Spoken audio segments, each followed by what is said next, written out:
Let me go back to your vision. Has your vision changed over time?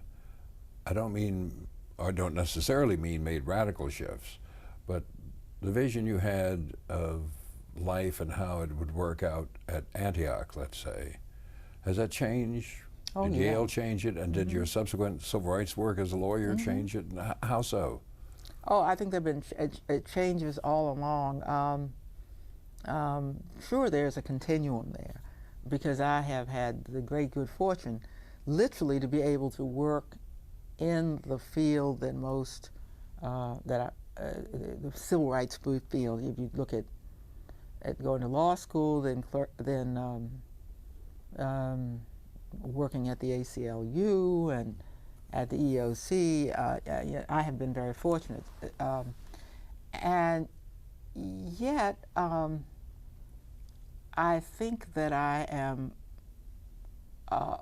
far more likely to look now at some of the things I thought and to believe that it's thought then, now and then, to always keep from being caught in your moment in time. And I think people of our generation really have to watch out about that because your moment in time is very special. If you were a young person who came to consciousness with Brown sit-in movement, the only mass movement in the streets in our history in this country, that moment in time is so special for the country and for you that it is very easy to get locked into it and therefore to judge everything by what you thought then. Time has moved on, and I have a great critique of how I'm always thinking about how black people, for example, should be approaching their lives in this country. It's a whole lot different from what I thought when I was, for example, in the streets trying to get an EOC. One of the things we marched for was we wanted a fair employment practice. Well, we got it.